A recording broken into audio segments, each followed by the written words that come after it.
Hello everyone, so my name is Oluwakemi Ojerinde and I am a real estate consultant. So today we're going to be briefly looking at the difference between savings and investing. Kindly subscribe to our YouTube channel in order to get updates about real estate from us on a regular basis. Thank you. The difference between savings and investing is quite wide, do you understand? So I'm going to be explaining why it is preferable for you to invest rather than saving. So this is savings versus investing. If you decide to save 50,000 naira every month for the next 1 year, so I'm going to be calculating what we'll be getting if we decide to save 50,000 naira every year.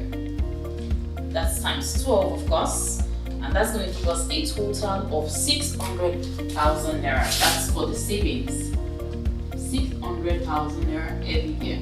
While if you decide to invest 50,000 naira every month, possibly as the flexible payment for a parcel of land, you're going to be getting at the end of the 1 year 600,000 naira as part of your payment for your parcel of land. Now, if you decide to do that for 24 months, of course, that's just going to come up to 1.2 million naira. The same thing goes with your investing, right? 1.2 million naira. So that's going to be like part of the money you're supposed to use to purchase the parcel of land that you want to buy.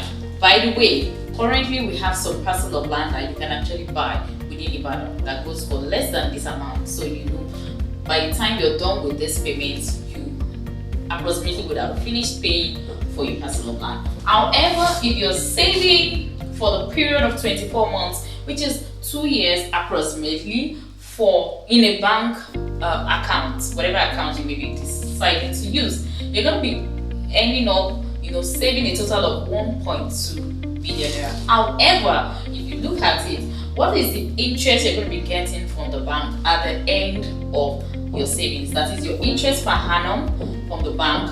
By research, I found that the highest or the maximum interest you're going to get getting from a bank at the end of every savings is 8%. So you get roughly between 2 to 8% interest from the bank. However, for your return on investment for your land purchase, once you start your easy payment, your flexible payment for your parcel of land, do you know that you are already engaging your return on investment? You already have that leverage of getting the returns from whatever amount you are paying for the parcel of land. So the approximate return on investment that we usually promise clients per annum is 10 to 20%, and that is like the minimum. Most times you could go higher depending on the location that you are purchasing your land from. Now, if we consider the fact that out of this interest you're supposed to be getting from your savings, you still have to consider that bank charges and some other charges would be withdrawn from your total amount. Rather, sometimes it could be transaction charges. That's for the alerts that you receive every now and then. At the end of your 2 year, which is 24 months of your savings, your 1.2 million naira can come down to as low as 1.1 million naira. Sometimes it could go lower, yes, depending on the transaction alerts that you're receiving and also the bank charges that you have to pay for. Now, if you consider for investing at the end of your 24 months investment, with the consideration of the return on investment, because every year land prices increases per annum. Land prices increases per annum due to inflation rate, due to some economical changes in the country. At the end of the 24 months investment, you could find out that the total amounts that you're going to be getting or the value of land, if you want to be selling, could come as high as, okay, let's do 20%. 20% of 1.2 million naira will give you 12,000 naira added. That's like the minimum that you're going to be getting on it. So 12,000 naira added to your 1.2 million naira that has been invested so far, which will give you a total of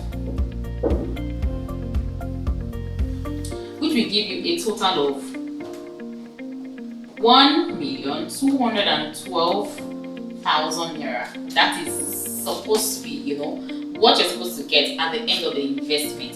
However, considering the possibility of some infrastructure on your land, considering so many other changes that may have come up on the land, this 12% is like minute sum.